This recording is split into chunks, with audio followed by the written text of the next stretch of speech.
I think this was OkCupid data from like 20 years ago. No, it wasn't OkCupid. This was might have been Science of Sex. They showed pictures of women to men, and this one's gonna piss you guys off. Do you know what age men consistently rated the highest? Without knowing the age, just looking at a picture of a female, what age scored the highest in sexual attractiveness every time? It's pretty low. 18. 20, It's 20, like 21. 16, 17, Is 14. 14. Welcome back to the March to Monarchism. The subject matter I'll be discussing in this video is crucial, utterly vital to the regime's strategy for attaining more power. What I'm about to attack is one of the regime's most necessary ingredients for keeping the facade of legitimacy. The less people can do for themselves, the more they depend on the government. And the more that people depend on the government, the more power the government wields, and the less likely it will ever have to deal with a rebellion. There's a reason I begin every video with these 4 simple words. Study power, not ideology. The Olympics were this year, and a certain Norwegian woman drew the attention of many. I won't even attempt to pronounce that name. I kept seeing posts about how beautiful she is and how beauty standards in America have catastrophically fallen. As it turns out, she's 17, and instead of everyone agreeing with the obvious fact that she's a beautiful woman, some creeps inevitably decided to seize the opportunity to project their perverted nature by calling her a child, as they always do. Now, to the layman, this might sound strange. Like, a 17-year-old being called a child? How is that perverted? So this random guy says, not smart posting your lust for a 16-year-old girl. First of all, she's 17, and second of all, well, the rest of this video. So what is a child?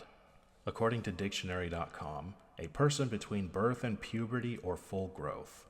Let's read that again, shall we? A person between birth and puberty or full growth. Of course, this now begs the question, when do girls become women? Well, according to a quick Google search, 14 or 15 years old. So that's according to healthline.com, about 14 or 15. According to Medical News Today, 14 or 15. According to babycenter.com, 15. According to Peanut App IO something, about 14 or 15. So the overwhelming consensus is that females are fully grown by the age of 15. I tried looking for research that said it might be as high as 18, but I couldn't find any. The oldest I found said 16, but even that had a caveat of, yeah, it's usually before this. Now just watch, Google is going to censor the search results for this because it's devastating to their communist agenda. More to that later. So now it's firmly established that by the age of 17, females are full-grown women. Why we needed research to establish this, I don't know, because most people already have functioning eyeballs. So for the anyone younger than 18 is still a child crowd, I rhetorically ask this, how are they still children exactly? Because not only does science firmly disagree with you, but most of the world disagrees with you already. Look at this map of Europe. Take one long look at it. That's Europe. That's not the Islamic world. That's not primitive Africa. That's Europe. In May 2004, Saturday Night Live released a sketch called Harry Potter Hermione Growth Spurt. It featured Lindsay Lohan portraying Hermione Granger, who over the course of the summer seemed to have fully developed. The entire cast, including the women, spend the whole sketch staring at her tits. Guess how old Lohan was when this was filmed and released? Let's see, it was released May 2004. She was born July 1986. She was 17. Now let's look at the stats. Over 74 million views across over 10 years. Now look at the approval rating. 94% approval. I'll spell this out slowly. 74 million views, 94% approval rating. About a sketch where everyone stares at a 17-year-old's chest. And remember, this isn't just a sketch involving a 17-year-old. The entire premise of the sketch is about Hermione being grown up. Look at the top comments of the video. Nary a mention of her being 17. Oh, I'm not even close to being done talking about Lindsay Lohan. See, there's this movie you may have heard of called Mean Girls. It's only one of the most quotable movies of all time. And on the third day, God created the Remington bolt-action rifle so that man could fight the dinosaurs and the homosexuals. Amen. This is Damien. He's almost too gay to function. Nice wig, Janice. What's it made of? Your mom's chest hair. Don't have sex, because you will get pregnant and die. She's totally rich because her dad invented toaster strudel. One time, she punched me in the face. It was awesome. So fetch.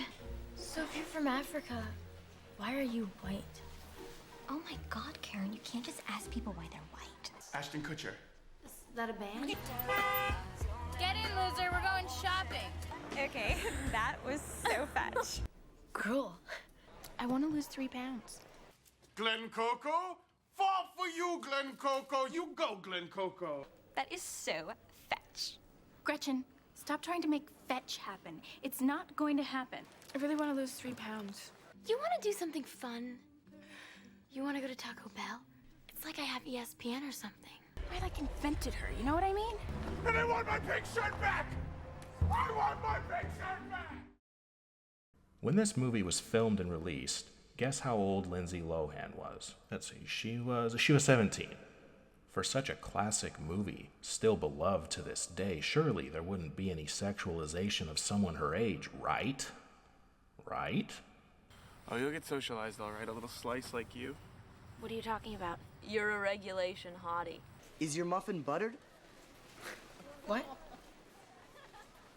Would you like us to assign someone to butter your muffin? I what? Do you want to have sex with him? No, thank you. That was Welcome to the stage, Santa's Helpers doing Jingle Bell Rock.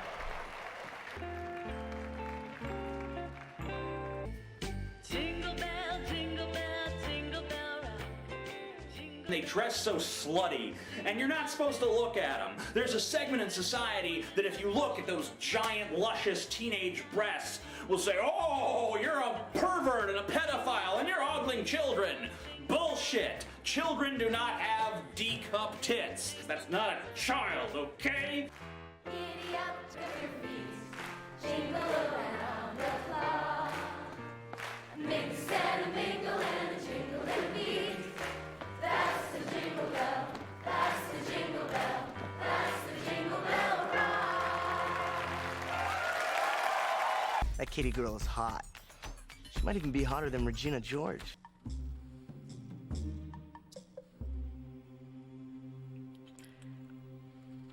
If you see these two pictures of the same person and you think both pictures feature a child, there's something wrong with you, not the rest of us.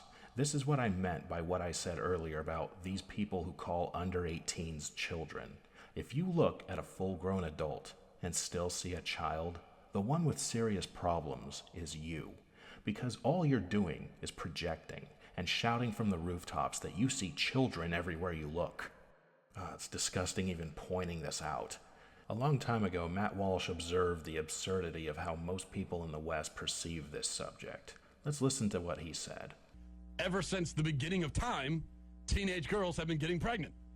It used to be more common. The peak, ever since they started keeping records of these things, which they only started doing recently, like in the 20th century, but ever since they started keeping records, in 1957 was the peak for teenage pregnancy. 1957. Not 2009, well, back not then, today. All of them were supposed to have kids. Like, that's when you had kids. That's my point, okay? So to all of a sudden act like this phenomenon of girls getting pregnant at a young age that we consider young, 16 or 17, to act like it's a new thing is ridiculous. It's always been that way. Even biologically, and this is me just stating, right now I'm going to start by just stating facts. So fact number one, it's not a new phenomenon. Fact number two, in fact, it's a phenomenon that was more common earlier in history, and for, the first 6,000 to 10,000 years of human existence, it was a normal thing. Fact three, girls between the ages of like 17 and 24 is when they're technically most fertile. Yeah. Okay? That's biological. That's a fact, all right? I'm just stating facts. That's all I'm doing. But what happened recently, and this is the fourth fact, recently in the last 30 years or so, we decided that that's way too young to start a family. Why? And because now divorce rates would probably go up, and once you're that young, you can't really make sure that you know. No, girls are no. Because girls were getting married early, and marriages were lasting longer. You very rarely hear about like these relationships that go to their what is it, your diamond anniversary, your 50th anniversary, and all this. That's a dying breed of people out there. Yeah, and those were all people that got married very young. That's why they're still alive. Yeah, that's why you can have someone in their 70s who's celebrating their 55th wedding anniversary because they got married when they were teenagers. So what I'm saying is that the problem is not per se teenage pregnancy; it's unwed pregnancy. That's the problem in society. It's only problematic when you are not married and you don't have the man there to help you take care of the kids because he's a coward. And the reason why we have that now are for two reasons. Because we have in current society, we live in the age of extended adolescence. Okay, now let's listen to his reaction to other people's reaction. At its core, it's a rather uncontroversial historical observation, but the left has latched on to this point from years ago and tried to use it to flip the groomer label around on me, accusing me of, quote, promoting teen pregnancy and even child rape, as some of the libelous statements would have it. This is a defamatory lie. They know it's a lie, and it shows how desperate they are. They've chosen the most toxic smears available because smears are all they have. Now, in summary, my enemies have thrown every last thing they can at me, the whole kitchen sink and a few of the appliances to go along with it. I'm not the first person to get this treatment, obviously. I certainly won't be the last. Their objective is nothing less than the wholesale destruction of my life and my career. That's what they're going for. That's the price they expect me to pay for opposing them effectively. They hope to force me to submit and apologize, at which point, of course, as it goes, they'll shoo me away with my tail between my legs, out of public view, out of the arena, off into obscurity. This is my punishment, the life sentence they expect me to serve for trying to stop them from abusing and butchering children. And it's not just me they're after. They want to send a message to everybody else. They want to send a message to you that if you stand up against them, this is what happens. They want to make me into another head on a spike, one of many. They put out on the edge of town a warning to anyone else who might think about disobeying their rules. So here's my official answer for the record. Kiss my ass. I do not apologize. In fact, by all rights, you sick freaks should be the ones apologizing to me. All of this is true. Everything Matt Walsh said was true, whether you're comfortable with the truth or not. And Matt's point about trying to keep people childlike, I couldn't agree with more, because that is the point. This entire trend of calling everyone who observes biological reality a pedo is both a conspiracy and a psyop to keep the population as childlike as possible for as long as possible. Like I said in my last video, a stupid population is easier to control. This is why the subject needs to be addressed, no matter how uncomfortable it makes truth tellers. The pro-reality crowd needs to defend the truth at all costs. It's about power. It's always about power. Study power, not ideology. Let me explain the nature of power here. It does not matter how small. Every inch, every centimeter, every millimeter must be gatekept and defended with unbridled ruthlessness, because they are like a virus with a cattle rod up their asses, and their only function is to destroy. Just look at the comments of this video, or all the people sharing this video. You will see no shortage of people doing everything they can to shut me up by trying to make me look like I'm the creep. It's about power. They want to control what you think and what others think about you. Here's the most important thing you need to understand about the left. All they want is power. You may think they want power with utopia. No, they don't even want utopia, just power. And if you disagree with them, or even if you're one of them who isn't pure enough, they will do everything they can to either make you submit or shut you up. And with the left in particular, their one and only tactic for acquiring power is manipulation. Propaganda, language games like calling adults children, shaming, intimidation, and just straight up old-fashioned lying. Any manipulation tactic you can think of, it's all they have, whether they have power or not.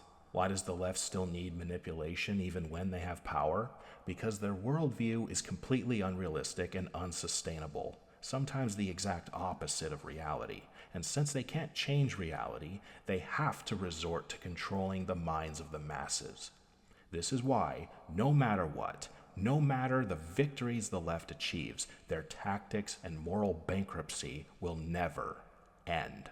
This subject is very important to leftists because it involves one of their main strategies for controlling the masses, keeping them ignorant, keeping them helpless, keeping them stupid. What better way to keep the masses ignorant than keeping them as childish as possible for as long as possible? And one of the ways they do this is by insisting adults are still children. The longer you take to grow the hell up, the happier the left is. Reality is their arch nemesis. So for anyone who still sides with the left, even this far into the video, what do you think puberty even is?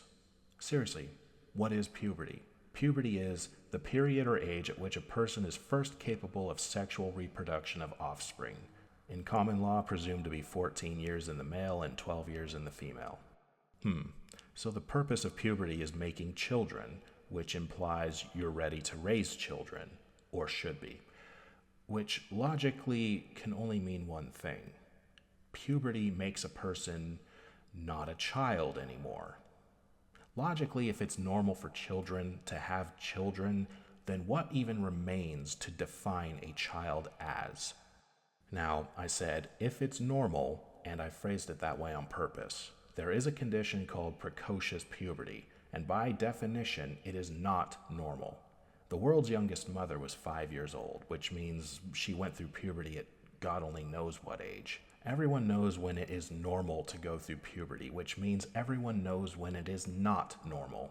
The entire point of puberty is so that humans can start making little humans. And to throw even more logic at all of you, it's completely normal for people, once they've gone through puberty, to start being interested in the act of reproduction. This last paragraph has been building up to a very damning rhetorical question for the people younger than 18 are children crowd. Are you trying to make the argument that it's normal for children to want to sleep with other people? See what I mean with all of this?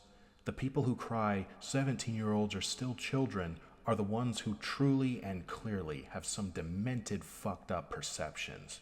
As I already stated, they look at full-grown adults and still see children. By believing that pubescent people are still children for several years, they are admitting they think it's normal for children to want to sleep with each other, as teenagers quote-unquote do. And then, worst of fucking all, there's a now growing crowd saying that 18 itself is too young. Enter the brains aren't fully developed until 25 crowd. Do you also see what I mean about these freaks wanting people to remain juvenile for as long as possible? You starting to see it now? Yes, it is true that the brain is not fully developed until the mid-20s. So what? The level of creep you have to be to insist that people 24 years of age and younger are still children. Okay, in the minds of these people, someone is not an adult until they are a quarter of a century old. 24, still a child. So at 24, they're still too young to watch an R-rated movie, stay outside past a certain time, work, vote, drink alcohol, drive a car alone, air travel alone, live alone, and of course have sex and raise children. Holy Moses, this would also imply that people should stay in school longer too. So instead of K through 12, which is already authoritarian and retarded as it is, should be K through 19 instead, since we're apparently adding 7 years to childhood now? No. Logically, biologically, we were meant to become parents when we have gone through puberty, and that's the way our species has done things since the beginning of time. We all know calling 24-year-olds children is asinine beyond articulation, and I won't waste any more time addressing it. You know what makes people grow up faster mentally? Raising children. I didn't become a father until I was 27, and I will still say that I wasn't as mature mentally as I should have been until my child was born. Oh, and what do we also hear from leftists on a regular basis? Don't have kids. Yep, always some bullshit about having a career first or saving the planet, keeping more money for yourself, kids aren't worth the immense stress. The message is me, me, me, me, me. So raising kids, the thing second only to puberty that makes people truly grow up and mature, is also something the left doesn't want people to do. So what do we got here? Maps calling adults children and telling people not to have kids. Is it starting to make sense now? When Leo DiCaprio starts dating a woman who's 30 years younger than him, there's all this moral outrage at how young his girlfriend is. People try to paint her as a victim, that Leo is taking advantage of her. But these pearl clutchers keep ignoring an inconvenient question. What if she is attracted to Leo because he's older? What if that's completely normal for women? Well, newsflash, it is normal. Very normal. I mean, that much of an age difference is not normal, but women desiring older men is normal. In fact, it's so normal that it's considered a human universal, something that is found in every civilization in the entire history of civilizations. Yeah, what if that's what she wants? What if she wants an older man just as much as an older man wants a younger woman? The left neglects this obvious question about female nature because it's not convenient for them and their 24/7 quest for more power.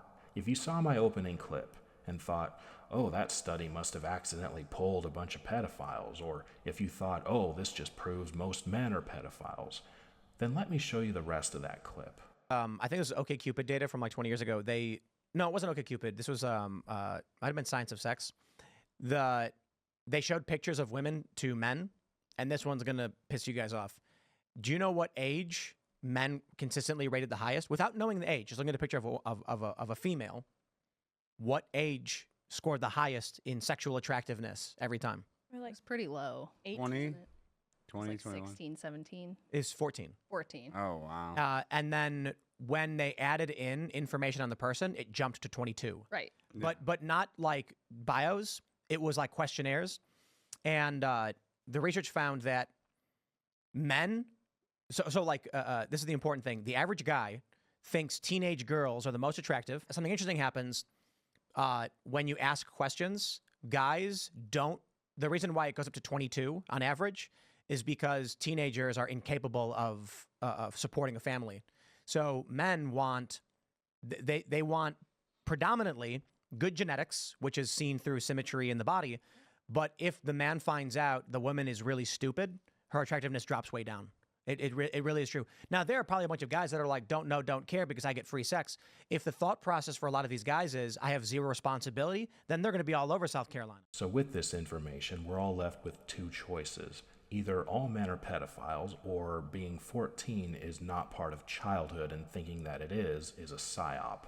The word teenager itself is a psyop, to brainwash people into thinking that fully grown adults are still children. If men are nothing but creeps, why would men change their answer to 22 once they learn more about the women? Why would the answer change at all? You see, the left claims to be the side that values science after all. So from an evolutionary perspective, it should be obvious that what men want in women is youth so that they can make the healthiest babies. Why does men's preference jump to 22 after learning the woman's stupid? Unless a man is a deranged predator, youth is attractive but stupidity is a repellent. That is part of the natural order. My grandmother was 17 when she got married. My grandpa was 24. Remember what Matt Walsh said about 1957 being the year of the highest rate of teenage pregnancy? My grandmother was pregnant and a teenager that year. Guess who she was pregnant with? My mother. My grandpa wasn't just 7 years older than his teenage wife, but he was also her best friend's uncle. They were married for 63 happy years, and they had 9 children. In my opinion, the term age of consent is just as much of a psyop as teenager. If marriage was an institution that still existed, there should be an age of marriage. An age of consent wouldn't even be in anyone's vernacular as a result. Premarital sex should be completely illegal, even if you're engaged. I say marriage doesn't exist because it essentially doesn't. If you can get divorced for any reason you want, then it's not a marriage. Your society is broken if divorce is just as easy to walk out of as walking out of a front door. Divorce used to be one of the most shameful acts that people could commit, because the entire point of marriage is to raise a family together and remain together for life for the sake of those children and grandchildren. And now, marriage doesn't mean anything. Therefore, it doesn't exist, even if there's something still on paper we call marriage. So how should things be, in my eyes? Well, certainly not the asinine system we have now. I always go back to the natural order. And don't forget, natural in this context means something that has stood the test of time. The natural order is a girl's father protects her from when she's born until she's married. Then she is protected by her husband, and then after he dies, she is protected by her sons and her grandsons. Therefore, from birth to old age, a woman is always protected by a man, by her male family. Hopefully there's some overlap, of course. And when your society aligns with the natural order, well, suddenly it's not such an egregious idea to anyone if a woman gets married as soon as she becomes a woman. Instead of, oh my God, is this guy trying to take advantage of her? The question would become, does her father, the man who's protected her since she came into this world, who is her flesh and blood, approve of the man that she wants to be with? He is older, wiser, big, strong, and territorial. Her father can assess the situation better than she ever could at any age, especially since he is also a man. We've all heard the question, what are your intentions with my daughter? Even in this broken day and age. Every father wants to hear an answer along the lines of, my intentions are to take care of her, have children with her, and grow old with her. And don't anyone forget, not to mention, she may also have some brothers that he needs the approval of as well. Brothers can be just as protective as a father can be. A woman's male relatives will never stop being protective of her, even if they feel the need to protect her from her own husband, though that's not as commonly necessary as pearl clutchers want you to believe. The point is, women were never meant to have sex with just anyone. They have to carry children in their bellies for 9 months at a time, and they're more attached in every way to their children than men have ever been. They were meant to be married. Marriage is also a human universal, and that's why. It's necessary for both men and women to raise children together, not for one or the other by themselves. No matter how young women are when they get married, they were never meant to have the decision be entirely their own, but rather additionally be the decision of the men who've always protected them, namely their father. And this is yet another reason to despise single moms. They pretty much guarantee that girls will never have a proper man to guard them and guide them as they grow up. Oh, you can bet that someday I'll make a video about the cancer that is single moms. As always, the natural order is supreme. That's why monarchy is the greatest system of government and always will be. The supremacy of the natural order extends all the way down to the rules of reproduction. I'd like to make one simple request to projection artists and morons everywhere. Stop trying to keep full-grown adults juvenile.